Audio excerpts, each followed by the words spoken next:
Suis-moi. Élisée n'avait rien demandé quand le prophète Élie jette devant lui son manteau. Il était laboureur. Suis-moi.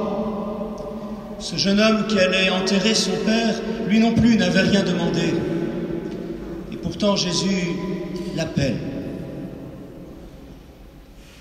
Nous sommes nombreux ainsi à n'avoir rien demandé, mais à avoir entendu le Seigneur nous appeler.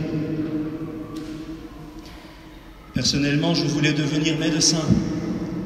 Le père Brice était dans le marketing et le père Georges voulait devenir footballeur professionnel. D'autres encore sont dans un métier, ingénieur, commercial en fromage. Je pense à Alexandre de Sigournay qui va être ordonné cet après-midi diacre en vue d'être prêtre. Oui, des hommes et des femmes aujourd'hui encore entendent l'appel de Dieu. Suis-moi. 7 jeunes hommes vont entrer en propédeutique pour notre diocèse en septembre prochain et 5 autres en sortent pour rentrer au séminaire. Souvent, cela ne commence pas par un appel, mais par une fascination, une interrogation, un mystère. Nous percevons l'amour de Dieu pour nous dans un face-à-face, dans la prière, ou dans un vrai bonheur inattendu, inespéré, ou encore dans la rencontre d'un témoin qui nous décoiffe, qui nous fait tomber de nos certitudes, de nos avantages. Un témoin du style Jean Vanier, Mère Teresa, Marthe Robin. Ils ont été séduits par le Christ et leur vie en a été renouvelée, radicalement transformée. Cela commence par ce dialogue, cette amitié entre Dieu et la personne. Un pardon incompréhensible. Nous nous souvenons du récit de vocation de notre pape François. Une confiance dont on n'est pas digne. Suis-moi. Quand on a découvert le Christ, qui que nous soyons, nous ne pouvons que le suivre. Et il y a 1000 manières de le suivre. Il y a la manière absolue, la vie consacrée, ou comment mettre le ciel sur la terre. Une préférence absolue du Christ. Célibat, pauvreté, obéissance.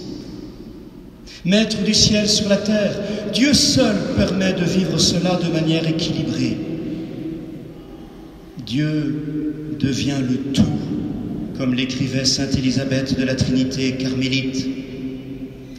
Il est la source de toute joie. Il est le petit reconnu, le pauvre servi, le frère découvert. Il y a 2 jours, vendredi dernier, une jeune femme de Bouillé-Cours-d'Eau prononçait ses vœux perpétuels parmi les bénédictines du Sacré-Cœur de Montmartre. Il y a la manière absolue, la vie consacrée. Il y a la manière des apôtres, ordonnés à la mission.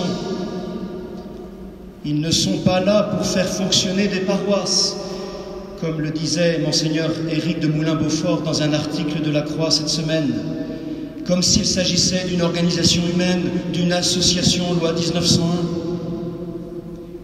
Ils sont là pour orienter nos communautés ecclésiales, nos paroisses, dans le sens de la mission. Annoncer Jésus-Christ comme sauveur du monde, donner à voir l'amour incarné, guider la communauté, l'orienter vers le Père, source de vie, et servir encore. Ils sont évêques, prêtres, et pour le seul service en parole et en acte, diacres. Il y a aussi la manière la plus commune, la plus partagée. Être disciple au cœur du monde, quelle que soit la situation humaine, célibataire, marié, séparé, dans une nouvelle union, quelle que soit la situation professionnelle, quel que soit l'âge. Pas un d'entre nous ne peut échapper à la parole du Christ, « Suis-moi ». Oui, mais comment, Seigneur? En étant juste, de la justice des hommes, mais pas seulement. Quelquefois, au-delà de cette justice humaine, quand elle ne protège plus celui qui est faible, fragile, dépendant. Être disciple en puisant à la justice de Dieu, selon le Christ, dans l'Évangile. Répondre à l'appel du Christ, oui, mais comment? En étant des priants au cœur du monde. La prière n'est pas facultative, optionnelle. Quand j'ai le temps, quand j'en ai envie, elle est vitale. Elle est l'oxygène de nos vies, parce qu'en priant, nous laissons l'Esprit Saint nous sanctifier. Nous laissons l'Esprit Saint guider notre vie, matin et soir au moins, et le dimanche en communauté. Je suis persuadé que ce monde tient dans la lutte contre le mal, et même simplement dans l'existence, par tous les priants de la terre, les contemplatifs le cloîtrés en premier, mais aussi tous les anonymes silencieux, chaque jour devant Dieu. Ils portent ce monde comme des soldats en tenue de combat. Ils portent ce monde pour trouver les mots de la foi, pour dénoncer les misères et les péchés, tout ce qui nous entrave si bien, sans en avoir l'air. Nous nous souvenons du mot de Mère Teresa: une famille qui prie ensemble ne sera jamais désunie.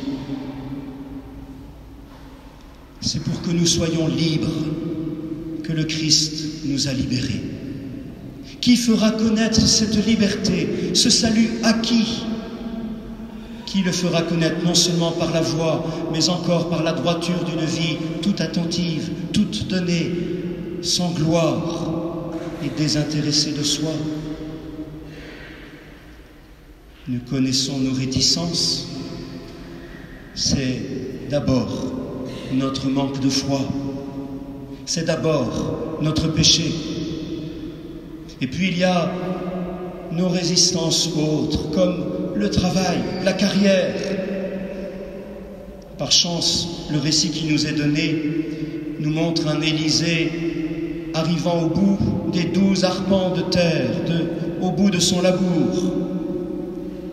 Mais vous avez remarqué combien Élysée répond à l'appel en rompant avec son passé. Il va prendre l'attelage pour le feu et sacrifier les bœufs. Il rompt pour ne pas revenir en arrière, comme saint François d'Assise. Parmi nos résistances, il y a encore quelquefois la famille. Il y a des familles qui interdisent à leurs jeunes de répondre à l'appel. Il y a des familles cocons où l'on est si bien qu'on s'empêche de vivre l'aventure.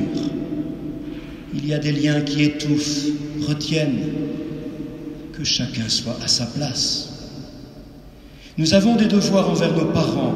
C'est vrai que trop de nos contemporains l'oublient.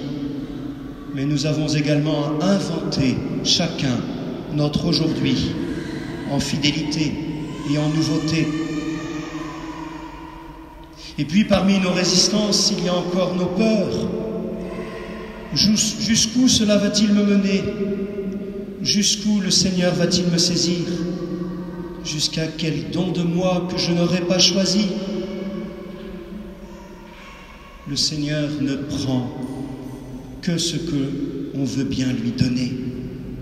Il ne force jamais la main.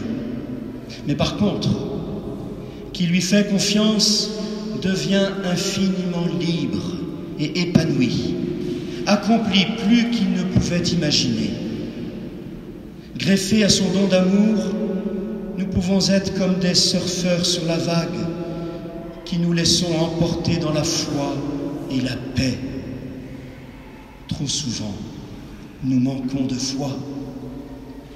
Le manque de vocation n'est pas un manque de courage des jeunes, c'est un manque de foi de nos communautés. Marcher sous la conduite de l'Esprit, nous retenons cette invitation de l'apôtre Paul. Cela signifie à chaque instant accueillir cet Esprit de Dieu et le laisser nous guider, nous devancer.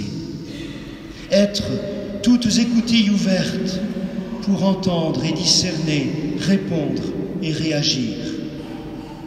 Nous sommes faits pour le royaume de Dieu, pour devenir grands en lui. Ne limitons pas l'ambition de Dieu sur nous.